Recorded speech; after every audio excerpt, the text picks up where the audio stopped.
Welcome everyone, and thank you for joining us for today's webinar, Top 10 Apps for Lawyers, presented by Burney.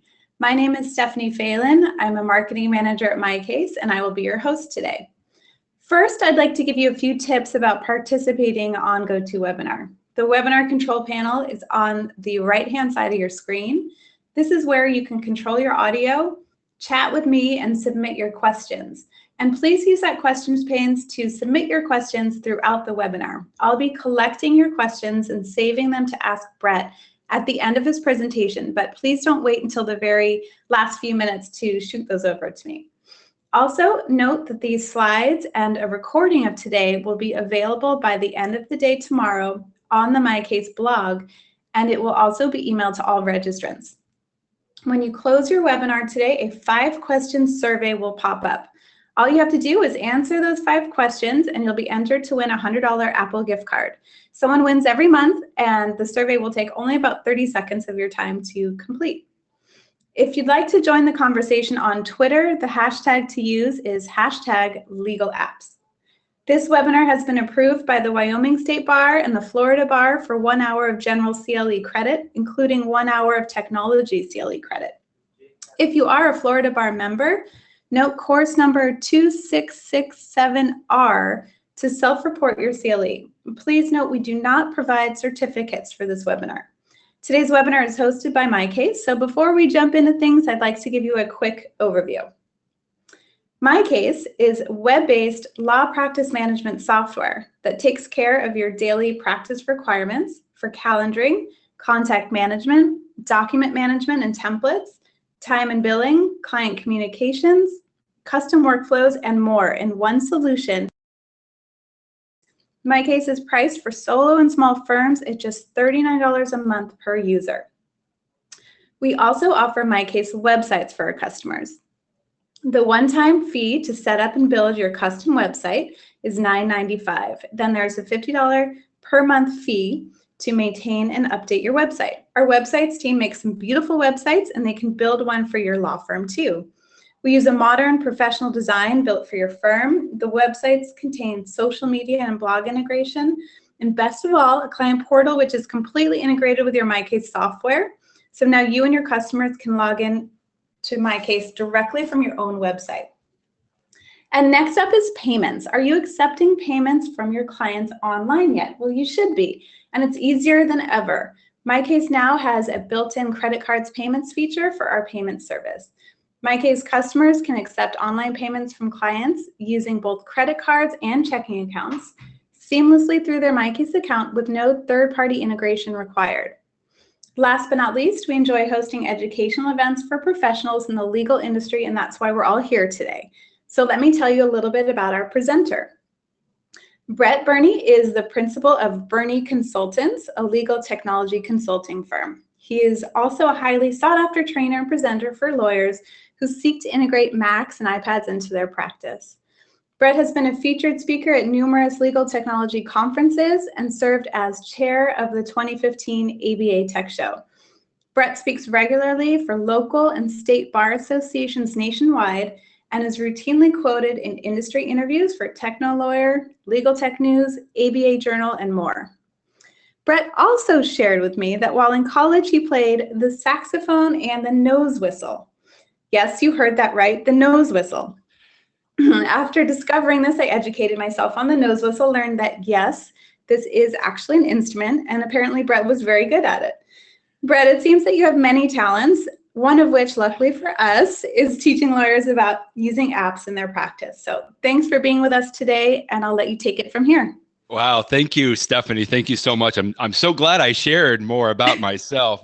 And, you know, I thought about this just in case that I needed to defend my nose whistle capabilities. I did just want to show folks that this is not me, but it is a legitimate instrument. In fact, if I found this gentleman on YouTube that plays a fantastic rendition of Can't Buy Me Love on the nose whistle.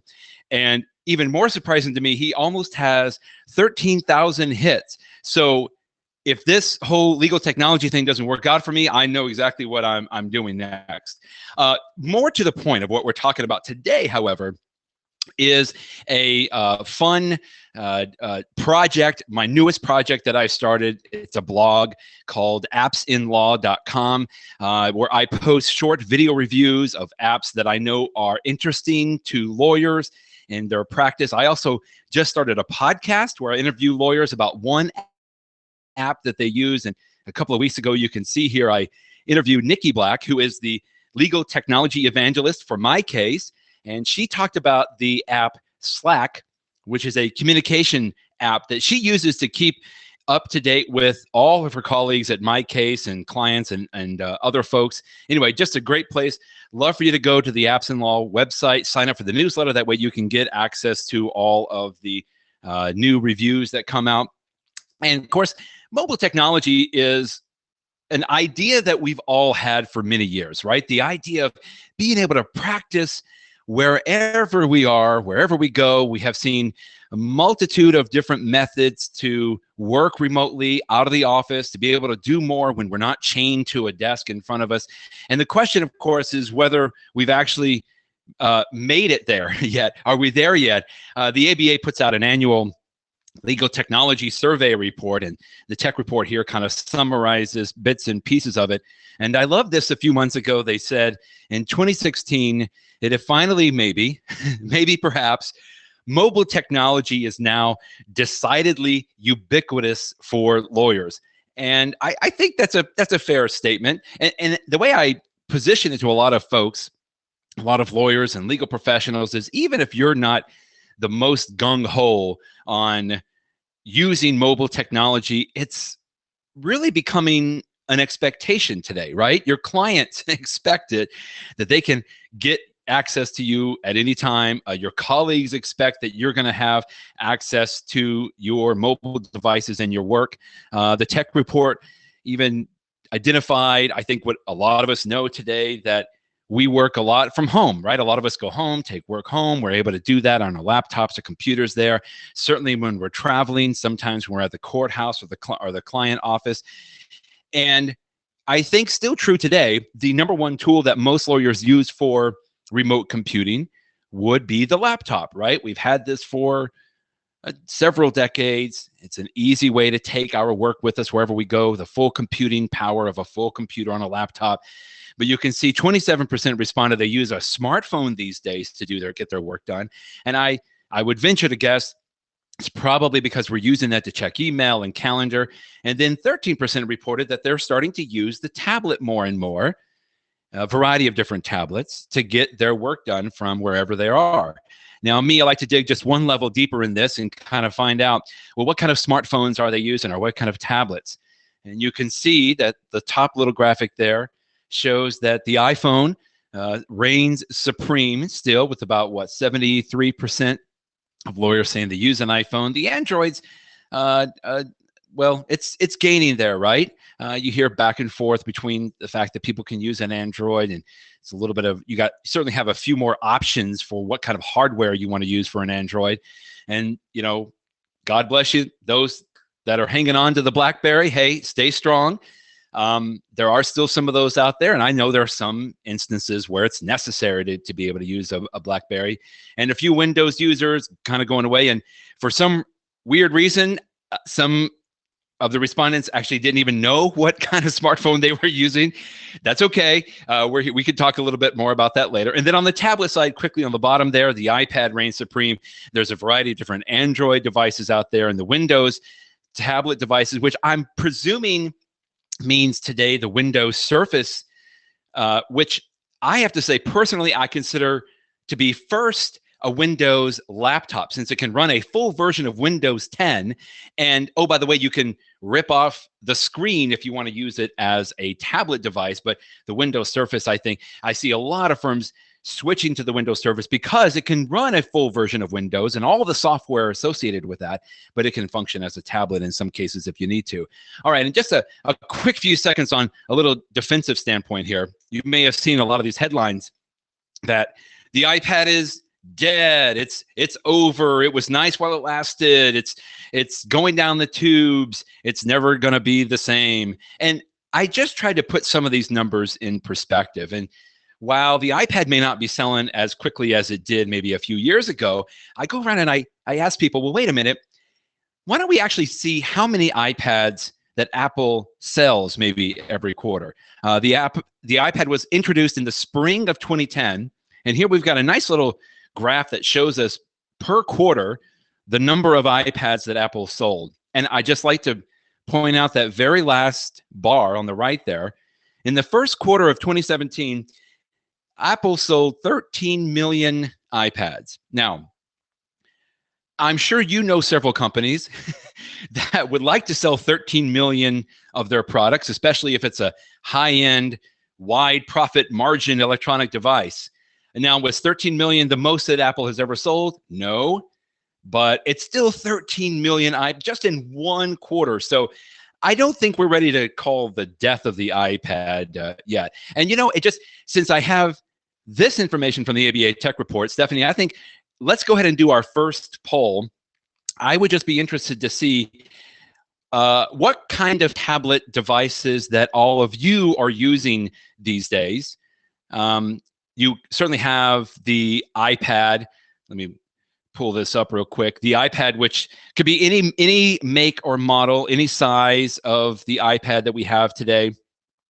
You have the Android devices, which are quite a number of them: the NVIDIA Shield, the Amazon Fire, the Samsung Galaxy Tab, the Google Pixel, Asus, Huawei, Lenovo. How many of you are using a Windows Surface? Let's see that. And then, hey, if you want to be honest, you don't know exactly which tablet you're using, that's fine too. So let's take a poll, Stephanie, and see. Yep, great. The poll is open. So if everyone can please mark your response there, cast your vote, and I'll be closing the poll in just a few seconds. Okay, it looks like majority has voted. I'm closing the poll. All right. And we will share our results. Okay, so what tablet are you using? 63% said iPad. Okay. 19% said Android. 10% Windows Surface, and 8% don't know. Okay. Okay. Hey, thanks for your honesty, folks. I appreciate it. So I think that's fair to say that closely follows what we saw from the ABA Tech Report there. Maybe not quite as many on the iPad, but anyway, the takeaway is the majority of folks are using the iPad today, and that's great. There certainly is a place for the other tablets. And so what I'm doing today, just so that everyone knows, I'm going to primarily focus on the iPad, the iOS, iPhone, and iPad. But I do have little indicators on my slides where there is an Android version of the app so that no one is left in the dust. And frankly, if you're using a Windows Surface, you just can use the Windows software perhaps that you've already been using. Just the last little slide on the graphs, I promise, and we'll move on to the fun stuff. What do lawyers do on their mobile devices today, especially on the smartphone?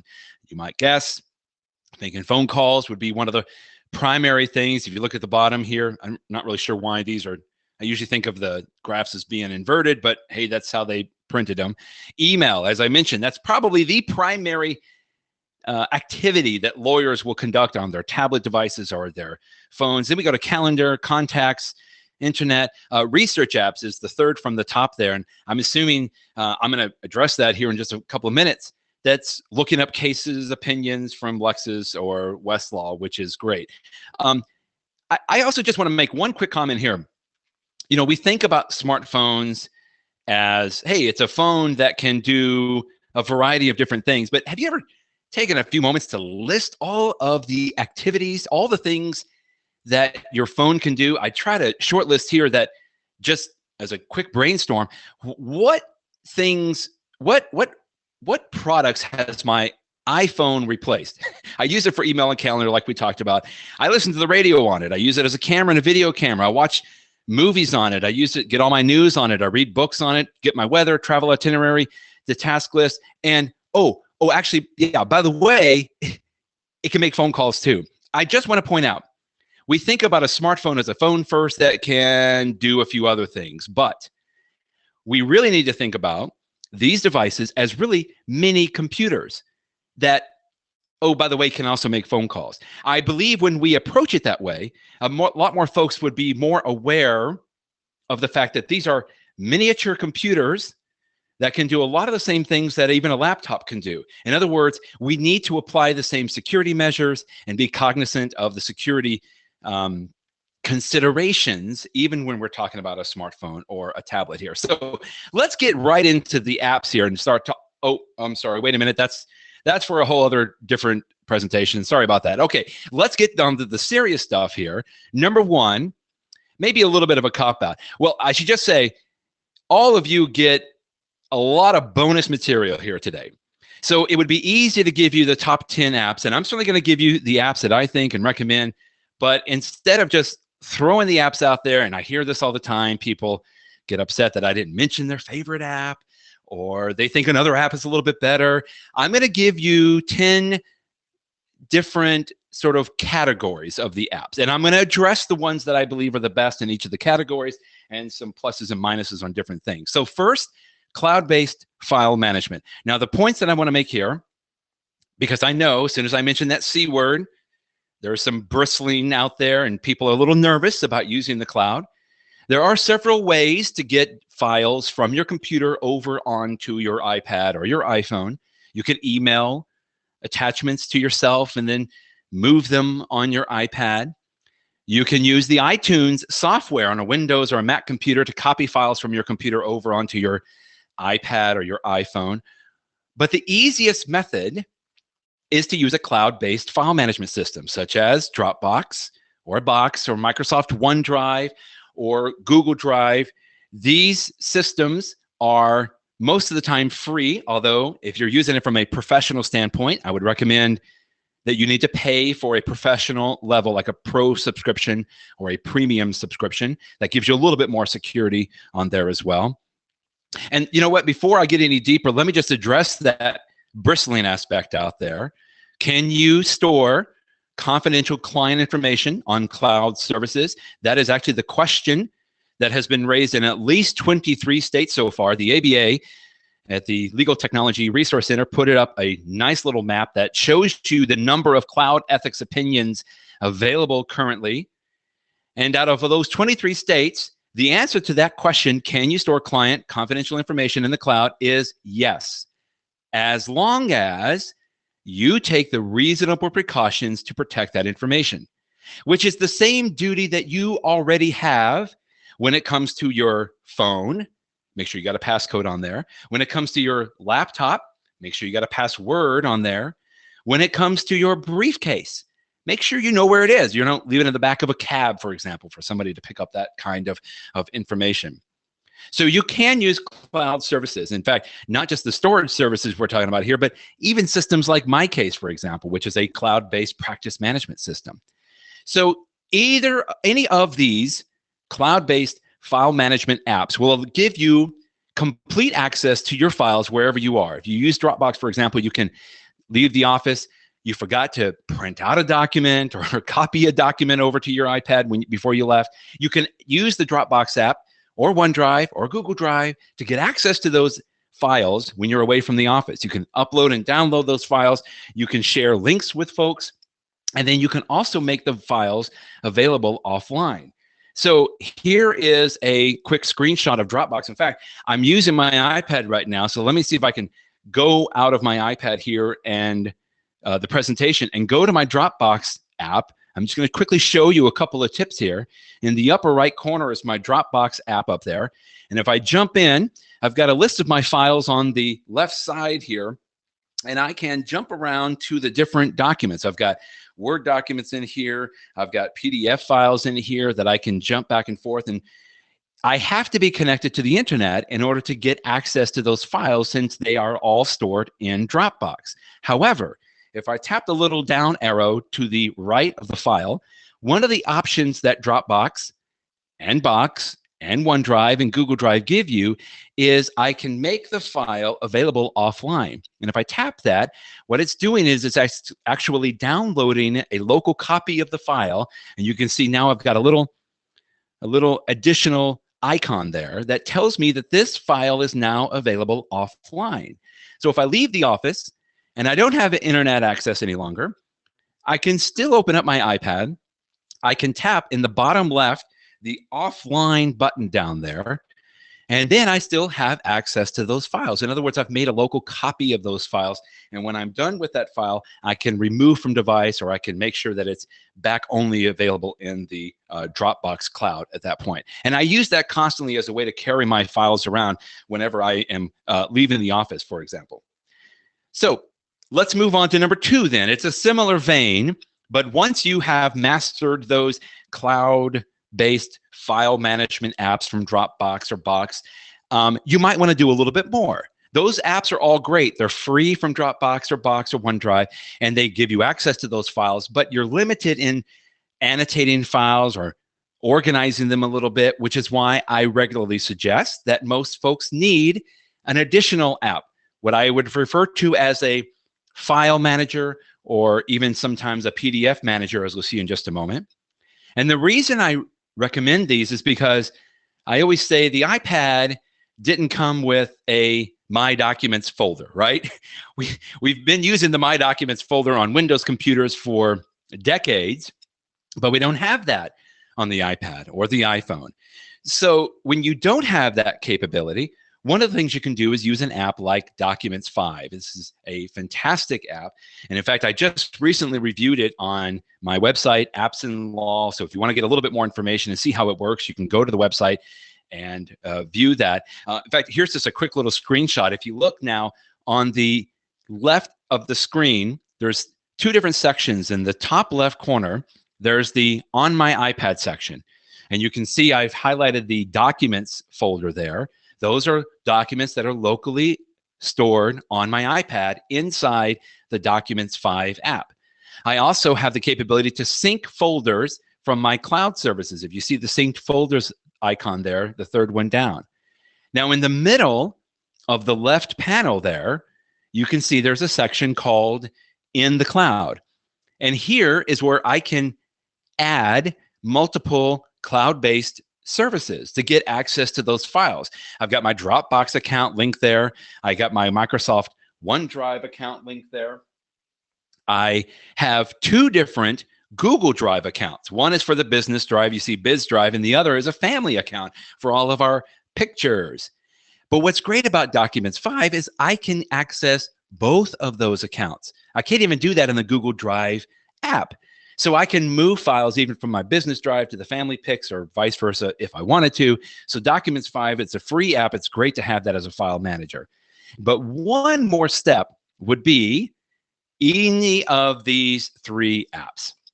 And frankly, I really focus on the first 2, GoodReader and PDF Expert. Now, even though the name, the file name PDF is in the name of PDF Expert, you can think about actually all 3 of these apps as a broader sort of a file manager. You know, before the iPad, if I needed to go to a meeting outside of the office, but I needed to have documents with me, what did I do? I printed them all out, right? Printed everything out, stuffed it in a folder in my briefcase, and then walked out the door. But I now think of GoodReader and PDF Expert as my digital manila folder. I can then copy files over to GoodReader or PDF Expert, the ones that I need, and then be able to have access to those files when I am out of the office. I can move the file, copy, rename them.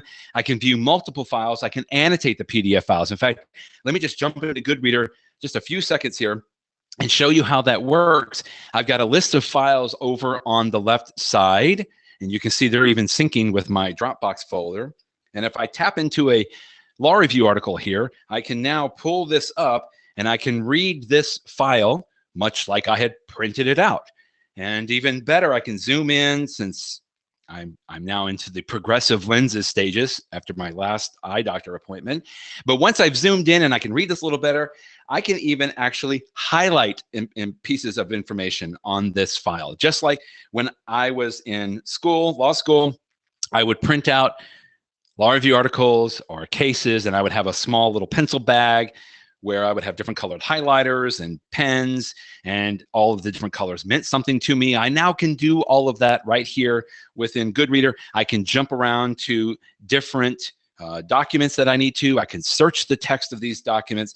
And so it's an all-around fantastic little file manager that I can use. PDF Expert is very similar. Some people really just prefer the interface for PDF Expert over GoodReader. And the iAnnotate, I left that in there because inevitably, anytime I talk about GoodReader and PDF Expert, somebody always comes up and wants to ask me about iAnnotate. They just recently did a complete update to the app, I guess maybe about a year ago now, and I reviewed it on Apps and Law, so you can go and look at it a little bit better. I've always liked iAnnotate. It does everything that GoodReader and PDF Expert does, except for I never got comfortable with the way that it managed the files. And I prefer the way that GoodReader and PDF Expert do that. The one good thing I will say about iAnnotate that I still love about it is that you can customize the annotation toolbars on the side. Love that. Go into a little bit more detail in the review if you wanted to look at how to do that. GoodReader and PDF Expert don't even allow me to do that. All right, and last but not least, because this is an important category, the file PDF managers, I still think GoodReader, PDF Expert are two of the best if you need to know what apps to use for file manager or PDF managers. But I would be remiss if I didn't make a comment about Adobe Acrobat Reader. Adobe was a little slow to the iOS bandwagon. It took them a while to actually offer an app, and when they did, it was only a PDF viewer. It didn't let you do anything. They have improved it vastly over the last few years. And I would say if your firm has a subscription to Acrobat DC, which is the document cloud, if you are subscribing to Acrobat DC, then it is a no-brainer, of course, to have the free Adobe Acrobat Reader on your iPad because it'll synchronize and integrate with your Acrobat DC subscription there as well. All right, just a brief little interlude here. Obviously, I am thrilled and honored that MyCase is hosting this webinar, and I think it would just be fair to just give this a mention and a couple of comments that I wanted to make here. This is Bob Ambrogi's website, Law Sites, the blog, and just last month at the ABA Tech Show, Bob wrote a little bit about the enhanced version of MyCase's mobile app. And it's great. I was thrilled to get a little bit of a preview of it myself, and I appreciate that. But here's one thing I just wanted to comment, or I'm going to piggyback on this idea of MyCase sort of revamping their mobile app there. This is a trend that I don't see stopping. Many cloud-based services, because there are other practice management cloud services other than MyCase. There are some litigation support cloud-based services and time and billing services. A lot of those companies, when they were asked if they had access from a mobile device, would just say, of course you can. Just open up your web browser in your iPad or your iPhone or your Android device, and you can go to the website and use it just like anything else. But that's not good enough anymore, right? We have an expectation as users today that we want a more, I guess, mobilized experience when it comes to using these services. And that's why I'm just saying it's a recognition, I think, good on MyCase for recognizing that their customers are insisting on having a more mobilized interface, a more mobilized experience. And you can just see a quick little screenshot of on the right there where they're talking about giving access to the customers for the top activities that they do on a day-to-day basis. And I think that that's, again, as I said, it's a trend that's not going away. And I would expect that many other companies will follow in MyCase's shoes and make sure that they are going to put resources into mobilizing some of this access for folks. All right, number 3, moving right along, Microsoft Word. Got to talk about Microsoft Word on this, right? We've had it around for years and years and years. The first comment I want to make on this is Microsoft held back quite a bit when the iPad was first introduced, and I guess even the iPhone too, for that matter. iPhone came out in 2007. The iPad came out in 2010. And when the iPad was introduced, there was no Microsoft Word app available for the iPad. And in fact, from 2010 to March of 2014, we had no Microsoft Word app available for the iPad. And many of us had to suffer through those dark years where we used different apps to sort of open Word documents or try to edit them. It was a garbled mess sometimes because the formatting would get all messed up, and it was just very frustrating, which is why we were so elated that Microsoft finally released the official Microsoft Word app for the iPad and an updated one for the iPhone in 2014. And you can see that not only did Microsoft offer it for the iOS platform, but also for the Android platform. In other words, when a little bit of fanfare they were going with this was a phrase that they've started using called the mobile first, cloud first, or cloud first, mobile first approach. And recognizing really that, hey, people want to use the devices they want to use, right? We can't force them to use a Windows Surface. So if they're going to use an iPad, let's at least give them the tools from Microsoft to be able to use those. And they've done the same for Android, so it's available there. All right, 2 things I want to say quickly on this. Viewing Microsoft Word documents on the iPad versus editing Microsoft Word documents. And you say, well, I can have no problem viewing Microsoft Word documents on my iPad. And for the most part, I think you'd be right. Now, so actually, let me give you an example. I'm going to go into my email here, and I've emailed myself a Word document. It's the amended Ohio Rules of Civil Procedure from a few years ago. And I just want to show here that, oh, good, I've got some more subscribers here. Thanks, everyone. Appreciate that. So here is the document, right? I just popped it in. I just tapped on the attachment to the email, and I've got the Word document. Wonderful. But I'm still in the Mail app, right? You've done this before. Everybody's familiar with this. I'm still in the Mail app. I can go out here and I can jump right back into the Word document, open it up. However, I want to point out that the formatting is a little wonky here in the middle. Now, maybe some of you like me are a little bit more of a perfectionist. Some of you maybe don't care. But I know that that formatting, all of that column is supposed to line up there. I can still read the text just fine. And if that's all you need to do, not a problem. You can always use the built-in document viewer in the Mail app and in the iPad to view this document. But I want a little bit more. I want it to be perfect. So if I tap done up here and go back to this Word document, if I tap and hold on this Word document, then most of you know you get a little share menu, what they call the share menu now. Or I used to call it the open in menu, because now I want to open this Word document in the Word app on my iPad. So far, so good. So I'm going to tap on the Word app. It opens Word. And now just look at the difference there. Again, I know this is a simple example, but what if you had track changes in a document and you needed to view the changes in that document? The built-in iOS document viewer does not show you track changes. But if you download the free Microsoft Word app for your iPad or iPhone, and you simply just open that attachment in Microsoft Word, you get to see everything exactly the way it's meant to be seen. And in other words, it looks what Microsoft calls the fidelity of the document. It looks exactly the way that it's supposed to look on here. So even if you don't anticipate ever editing a Microsoft Word document on your iPad or your iPhone, you still need the Microsoft Word app. It's free, so good news there. Just have it available on your iPad and your iPhone or your Android device so that when you need to view the document, you can see it in all of its glory as it's meant to be. And of course, in the same way, let me jump right back into Word here. You can edit documents in much the same way. If you don't have a subscription to Office 365, then you can still use the Microsoft Word app. You'll just have a few limitations there on what you can edit or what you can't edit. There's a few things like you can't do columns or a few things like that.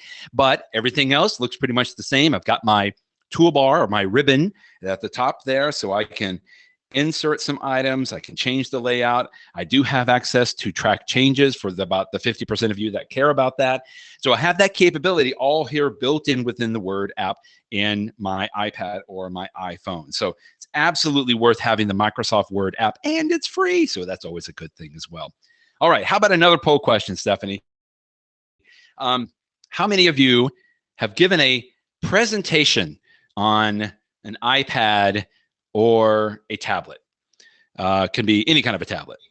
Doesn't really matter to me, just looking to see if you've ever given a presentation from your tablet device. Okay, great. And Brett, the poll is launched. If the audience can please make your selection, cast your vote, and everyone's doing it very quickly. So I'm going to close the polls and share the results. So 15% have given a presentation Oh, okay. on an iPad or tablet, and 85% have not. So I'm glad they're joining us Interesting. today. Okay, well, I was going to say that's great because I did anticipate that to be almost exactly the opposite of what that is. Okay, so good. So here are the tools then. Let's just jump right into it. Two kinds of presentation apps I want to show you today. The first being what I call for linear presentations. And by that, I really just mean the Microsoft PowerPoint that we've all come to know and love. And what I mean by linear is it's slide, slide, slide, slide, slide, right? You have a slide, you go to the next slide, next slide, next slide. And in other words, you're not going to be jumping around a lot in the different slides as you go through. You kind of have an outline and you're going to follow that. The Keynote app, by the way, is Apple's version of Microsoft PowerPoint. If you're a Mac user, you have Keynote available on the Mac and of course on the iPhone and the iPad. But I'm going to guess most of you probably have done a PowerPoint presentation at some point. And here's the great news.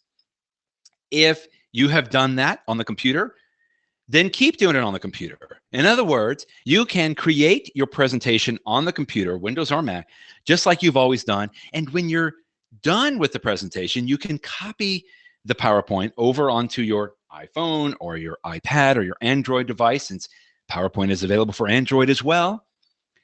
And then you can make some of the last minute changes or add a transition. You can mark up the slides. And in fact, I think I've got a screenshot here of how PowerPoint looks. But actually, let me just jump into PowerPoint here so you can see how it looks all the way. If I open up PowerPoint, this now is a presentation. You can see I've just got 5 slides over here from a presentation I did a few years ago.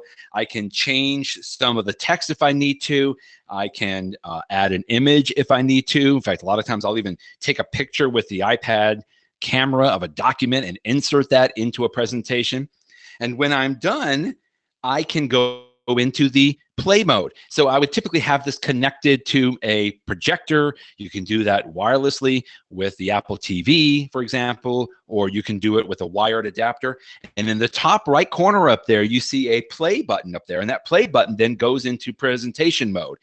And now I don't have access to all of the information here that I would normally have, but if you had speaker notes, you could see those. But since I don't really have anything plugged in here for my projector, you can just, I can't see anything other than just the presentation, but you get the general idea. I do this for a lot of folks that I work with in the sense that, hey, if you wanted to have a little more control over the presentation, now a lot of people like to use clickers and stuff, but here's the thing. On the iPad, I can actually see what the, oh, Bill O'Reilly is out, by the way. I can actually see on the iPad the next slide that's coming up, which is fantastic for me. I love being able to do that because before I had the iPad, I would simply print out the entire presentation and then just kind of, carry it around with me as I'm walking around. All right, the second form of presentation apps is what I call the dynamic presentation, or really just a non-linear presentation, or most of you may call this the trial presentation. I just try not to put the word trial as in trial presentation too large because I don't want you to get tripped up on thinking this is only for trials or hearings. I've seen people use TrialPad for a variety of things. I've gone to law schools before where professors use it as a way to zoom in on document sections, for example. Now, TrialPad is by far the most polished and capable app for this kind of a presentation.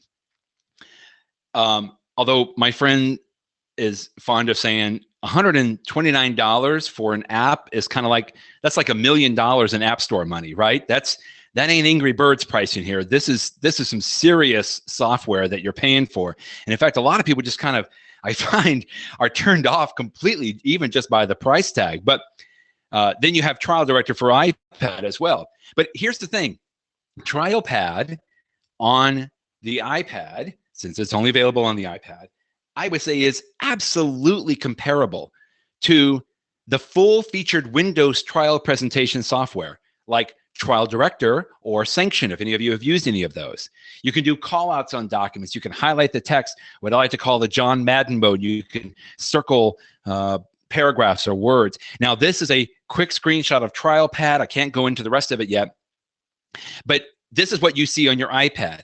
On the screen that you're projecting to, it would just be a black background, and all that the audience would see or the courtroom would see would just be the document, the white document on a black background, and then the call out there. But you can see the back end of how TrialPad works, and you get an idea there how I just simply drew a rectangle around that sentence on the document. It did a call out, what we call a call out, and then I could highlight this. I could also use, if you look in the top middle, there's the pen tool, there's the redaction tool in case somebody has an objection to something, we can do that. And then there's also a little bit of a laser pointed there. So linear presentations, Microsoft PowerPoint, and for trial presentations or dynamic non-linear presentations, I always recommend TrialPad.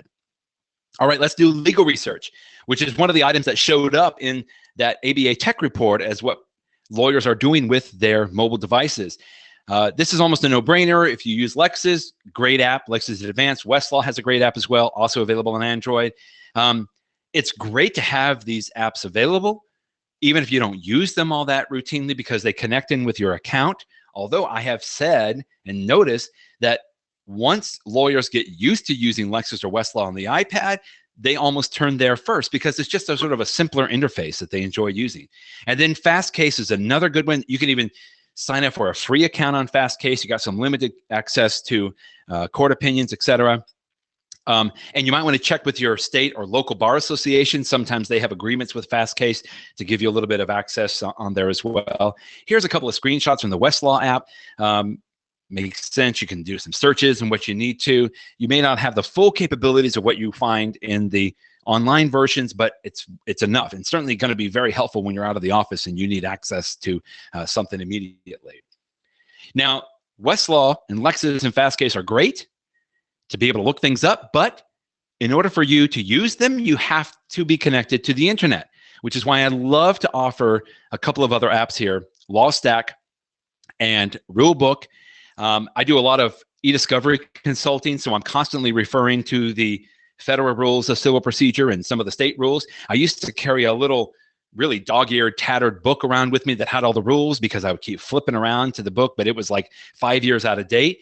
Not anymore. I use LawStack. It's a free app, and some of the federal rules of evidence and CrimPro and civil procedure are free, but some of the state rules will cost a few dollars. Doesn't require an internet connection.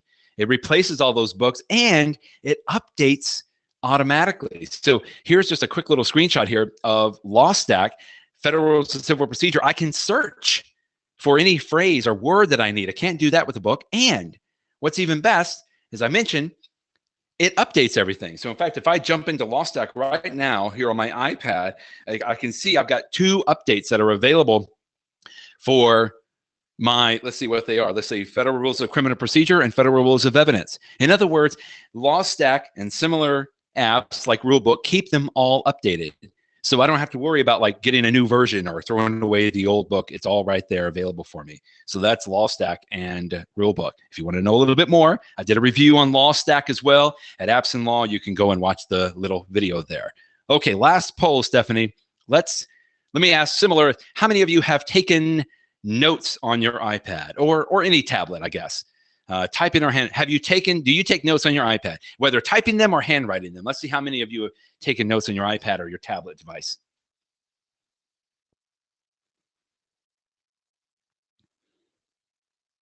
All right. Okay, great. Sorry. Okay. It looks like everyone has voted. That was really quick. So I'm going to close the polls. and immediate gratification, right? All right. Yay. And our results are in. So oh, good. Okay. 60% said they do take notes on their iPad and 40% said no. So that's actually that's great. High. That is pretty high. That's higher than I thought. Man, you guys are just like blowing away all my ideas here on the polls today. But that's great. So let's jump right into it then. Some of this may be helpful. I have always had the dream of replacing the revered yellow legal pad with my iPad or my iPhone.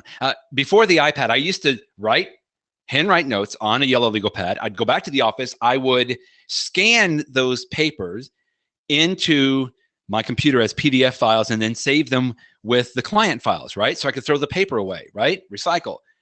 But now I can completely skip that whole step with the iPad. And the two apps that I regularly mention or recommend today, Notability and GoodNotes. These are both great apps. Notability, you can even see from the icon over there, one end of it is a pencil and the other end is a microphone. You can type or handwrite your notes. You can snap a picture and include in your notes. But what's great about Notability is that it records audio through that microphone capability, and it synchronizes the recorded audio with your notes. And this is wonderful. So here's a quick screenshot you can see. Obviously, pardon my handwriting, but this was at a conference I went to. I took a picture of the agenda so I could talk about it, different things, or I would take pictures of maybe the slides up on the screen, and I can take notes about that. It's very easy to include that in there. And I record the session, and so if I need to go to page 2 and I see my handwriting, which I know you can't even read either, and I say, well, what were we talking about when I made this note? You can simply tap on the screen in Notability, and it'll start playing the recorded audio from that point. So that's really a nifty tool that a lot of people like to use. And then GoodNotes, I'm not the biggest fan of the interface as much as Notability. I think Notability is a little more polished, but here's the biggie. People are always asking me about this, although it doesn't come all the way.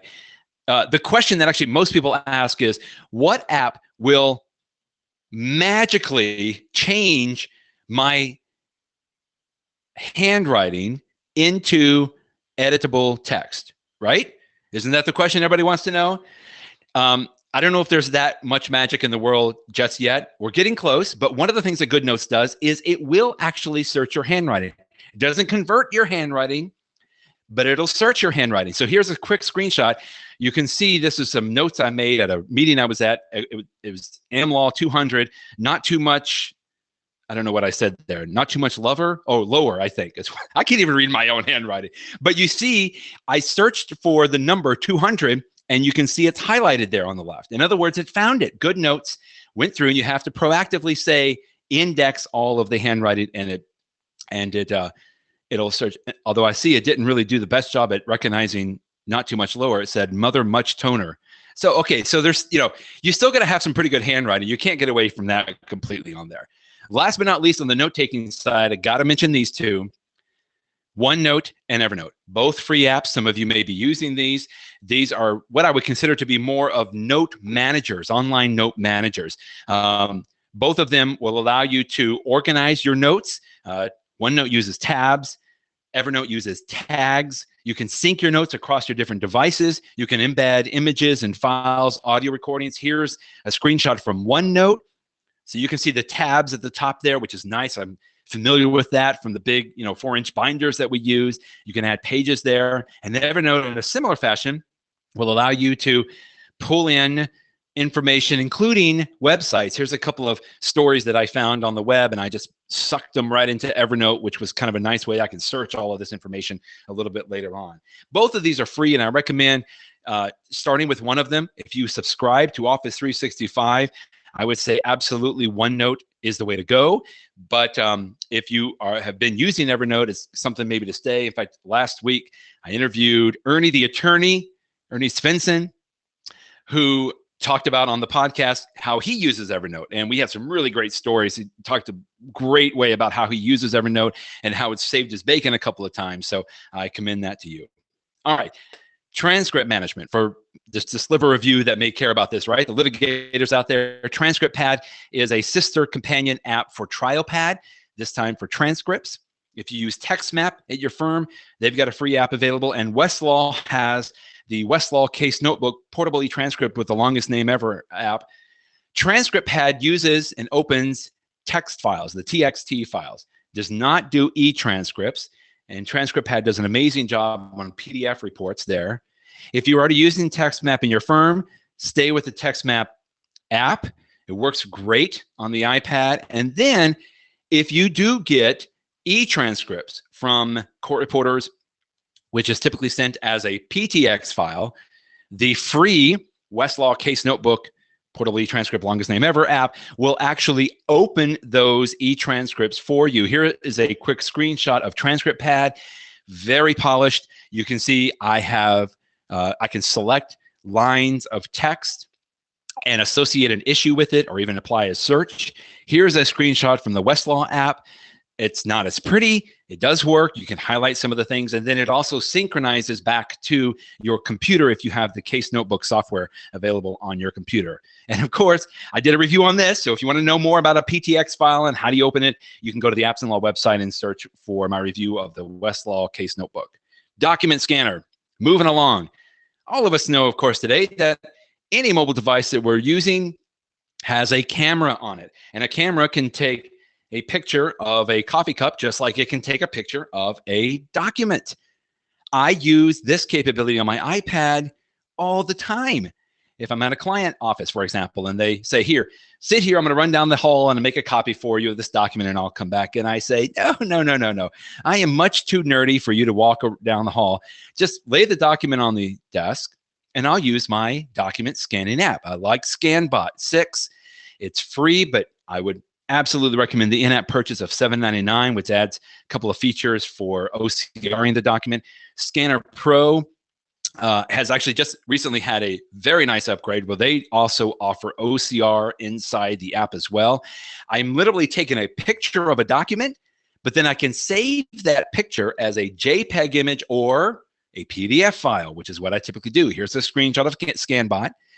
This was a conference schedule that I had, and you can see in the top of that document, I can select either pages to view the image or the text of the file. So either way, and Scanner Pro does a lot of the same kind of an idea there. And I just recently did, well, a few months ago, a review of Scanner Pro 7. That's the newest version of Scanner Pro. So if you want to go to Apps and Law, you can watch a little bit more detail on scanning on the Scanner Pro app on there as well. All right, in a similar vein, how about a PDF converter? Love using these. PDF converter, the first one there, is from the same company that brought you Scanner Pro and PDF Expert, which is a company called Readdle, R-E-A-D-D-L-E. And I've also used PDF Provider. And these I use to convert documents to PDF files. I don't do it a whole lot on my iPad, but I like having the tools there when I need it. I mostly use it for converting web pages to PDF.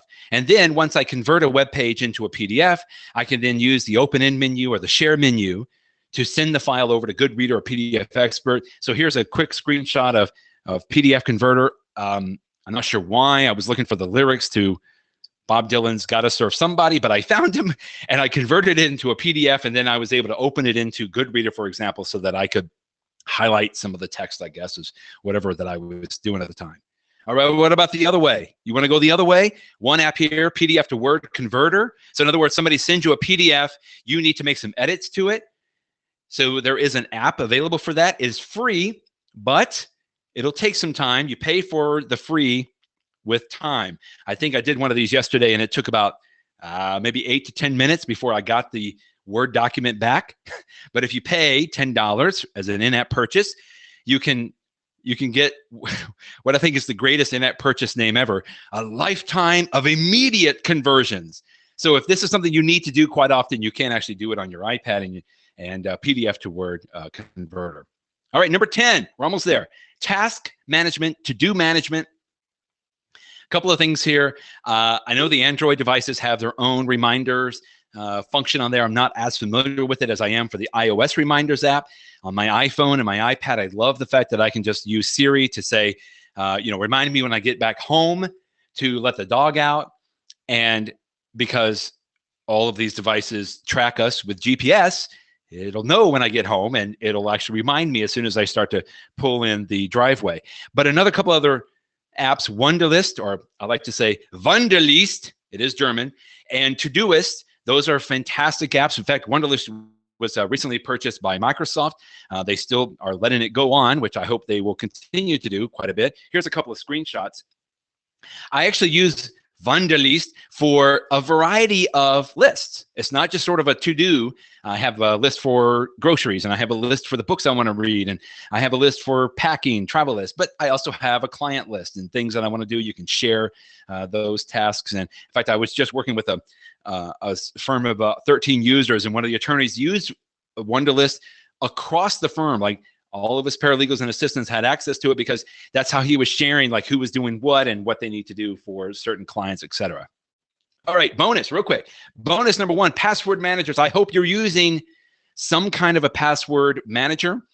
I used to recommend LastPass, although recent headlines haven't been the kindest to LastPass. Dashlane is another very popular one. And 1Password is something that I use personally, can't live without it.